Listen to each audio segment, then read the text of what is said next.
Hello student, I am Varun Nishad from LPN Public School. In this video, we will discuss about the practice question from which are related from the blood group inheritance and determination of sex. So, point is that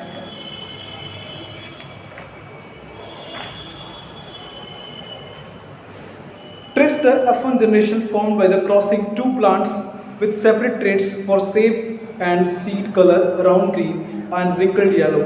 Mention the characteristics exhibited by it.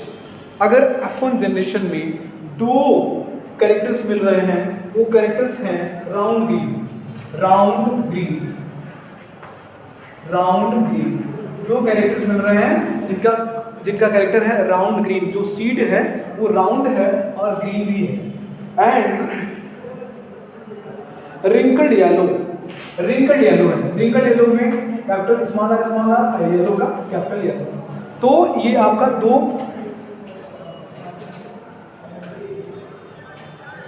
दूसरा point है आपका wrinkled green,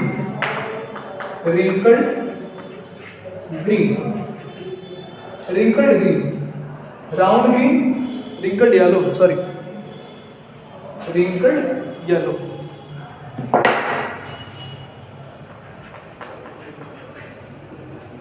round green में capital R, Y में small Y.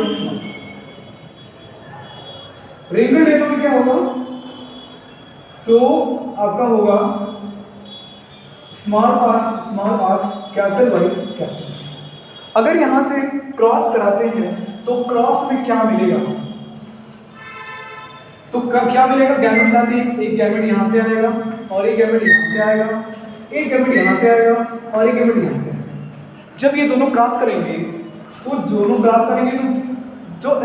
जो उनका generation बनेगा वो बनेगा capital R small R capital Y small Y. ये आपका क्या बन गया, ये आपका बन गया हाइब्रिड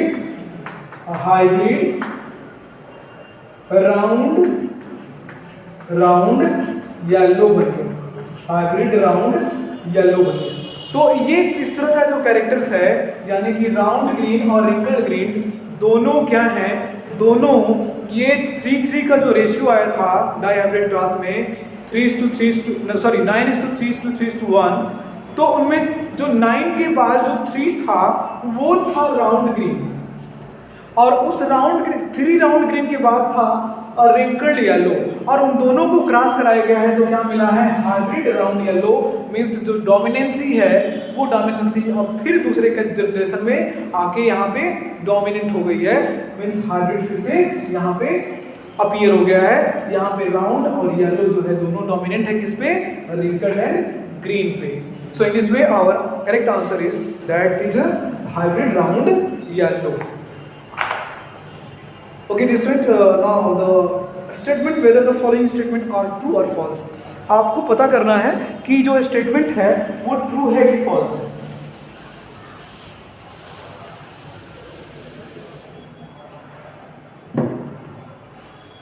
पहला स्टेटमेंट है person with blood group A will have no antigen. अगर किसी पर्सन का ब्लड ग्रुप ए है, blood group A B which have no antigen, कोई भी ब्लड ग्रुप जो होता है वो ब्लड ग्रुप एंटीजन प्रेजेंट होते हैं, इसलिए इस स्टेटमेंट में है फॉल्स। नेक्स्ट पॉइंट है in humans the female has one X and one Y chromosome. Female human being, अगर कोई फीमेल ह्यूमन बीइंग है तो उसमें जो क्रोमोसोम होता है, जो सेक्स क्रोमोसोम होता है वो X होता है और Y होता है। ये बिल्कुल गलत है। ये जो X होता है, XY होता है, ये मेल में होता है ना कि फीमेल में। फीमेल में जो क्रोमोसोम होता है, सेक्स क्रोमोसोम होता है, वो X और X होता है, ना कि X और Y होता है। तो ये आपका स्टेटमेंट, ये जो स्टेटमेंट दिया गया है वो गलत है। ये आपका साइड बुक पेज नंबर 208 का पेज नंबर है प्रैक्टिस क्वेश्चन है और क्वेश्चन नंबर 2 है, state whether the following statement are true or false. तो पहला स्टेटमेंट जो है फॉल्स है, दूसरा स्टेटमेंट भी फॉल्स है। The phenotypic ratio is dihybrid cross is 9:3:3:1। जो फिनोटाइपिक रेशियो आया था डाइहाइब्रिड क्रॉस, मेंडल के डाइहाइब्रिड क्रॉस में 9:3:3:1, वो सही है या गलत है? बिल्कुल सही है। 9 रेशियो आए थे उसमें से कुछ हाइब्रिड थे, कुछ प्योर थे। तो यहाँ पे जो फिनोटाइपिक रेशियो होगा वो ओवरऑल पे चलता है, वो डिस्क्रीट लेवल पे नहीं चलता है। अगर डिस्क्रीट लेवल पे रहता तो वो 3:3:3:1 होता, क्योंकि 4 टाइम 3 रहता है, लेकिन यहाँ 4 टाइम नहीं है, यहाँ पे केवल 2 टाइम ही 3 है। इसलिए जो 9 है वो हाइब्रिड और प्योर को इंक्लूड करके बताया गया है। तो हाइब्रिड और प्योर को इंक्लूड करके जो बताया जाता है वो फिनोटाइपिक रेशियो होता है। सॉरी, देखिए, तो ये आपका स्टेटमेंट सही है कि the F2 phenotypic ratio is diaphragm cross is 9:3:3:1। तो ये आपका स्टेटमेंट सही है। In blood group gene A and B are dominate over the O. अब ब्लड ग्रुप ए देखिएगा, जब मैंने आपको बताया था ब्लड ग्रुप ए और ब्लड ग्रुप बी,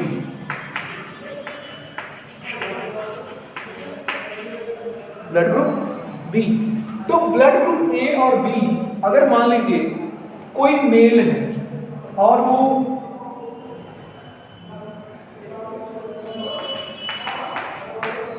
वो किसी फीमेल से फर्टिलाइजेशन करता है ओ, या फिर कोई मेल है, कोई मैन है और वो जिसका ब्लड ग्रुप ए है और एक वुमेन से शादी करता है जिसका ब्लड ग्रुप ओ है, तो दोनों का क्रॉस होगा तो क्या हो जाएगा? गैमेट निकलेगा IA।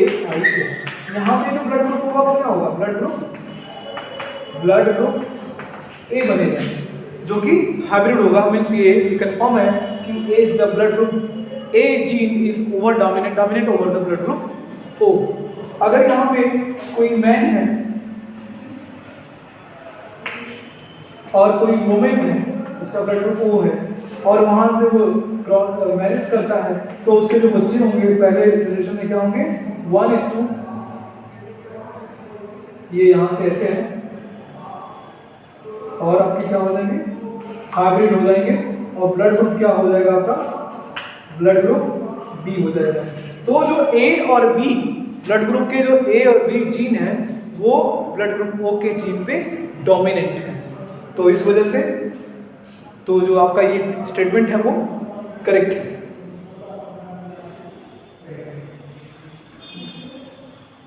Name the unit of inheritance.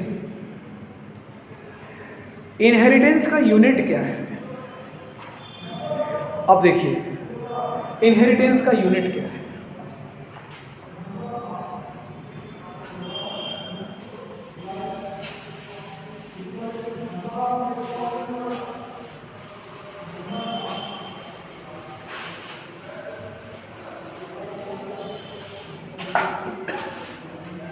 देखिए, name the unit of inheritance. Name the unit of inheritance. अब यूनिट क्या है कि सबसे बिल्कुल स्मॉलेस्ट यूनिट। अब सेल क्या है? पूरी लाइफ की fundamental structure and fundamental unit है सेल। तो सबसे छोटी इकाई जो है, अब इनहेरिटेंस की आनुवंशिकता की सबसे छोटी इकाई क्या है? तो अब देखते हैं, यहाँ पे कुछ इस तरह से स्ट्रक्चर होता है सेल में, और सेल में कुछ इस तरह से स्ट्रक्चर होते हैं। ये होते हैं क्रोमोसोम। क्रोमोसोम जब कंडेंस होते हैं तो इस तरह से स्ट्रक्चर बनते हैं, और क्रोमोसोम को अगर इस तरह से आप पुल करते हैं तो इस तरह से स्ट्रक्चर बनते हैं। इस तरह से स्ट्रक्चर बनते हैं। जब पूरा पुल करेंगे तो इस तरह से स्ट्रक्चर बनेगा, और जो स्ट्रक्चर बनेगा वो ये होगा। यहाँ पे ये स्ट्रक्चर बनेगा, यहाँ पे स्ट्रक्चर ये बनेगा। अब सोचिए, जब ये इस तरह का स्ट्रक्चर बनता है एक यहाँ पे क्रोमोसोम, यहाँ क्रोमोसोम प्रेजेंट है न्यूक्लियस में। अब इस न्यूक्लियस में से क्रोमोसोम बिल्कुल क्रोमैटिन जैसा लग रहा है, बिल्कुल थ्रेड स्ट्रक्चर है। अब वहां से ये क्रोमोसोम कंडेंस होगा। जब यहाँ पे क्रोमोसोम कंडेंस होगा तो पूरा पूरा ये क्रोमोसोम कंडेंस हो गया। अगर यहाँ पे पुल करते हैं तो क्वाड स्ट्रक्चर जो है शो होता है। अब इस क्वाड स्ट्रक्चर को क्या बोलते हैं? डीएनए। और डीएनए के नोट पे जो होते हैं वो दीज आर द जीन्स। तो सबसे स्मॉलेस्ट यूनिट क्या है? यूनिट ऑफ इनहेरिटेंस क्या है? ये जीन्स है। Gene is the responsible for the transfer the character from parent to their offspring. So unit of inheritance is a gene. Unit of inheritance is a gene.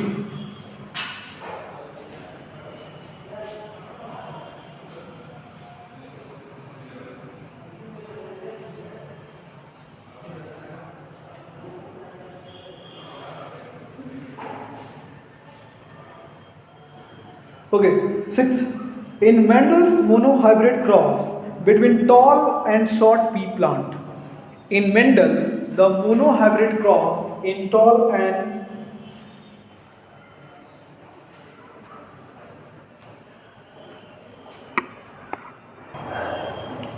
so point is that student, this is a unit of inheritance, that is genes. Gene present on the DNA, DNA present in the chromosome, and chromosome present in occupy in a nucleus of the cell. So point, another point, that is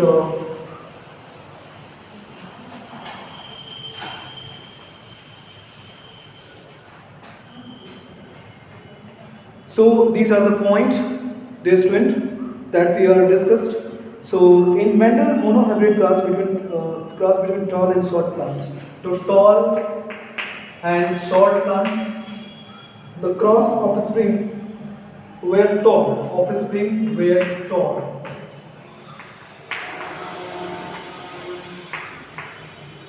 Tall. Offspring were tall. Okay.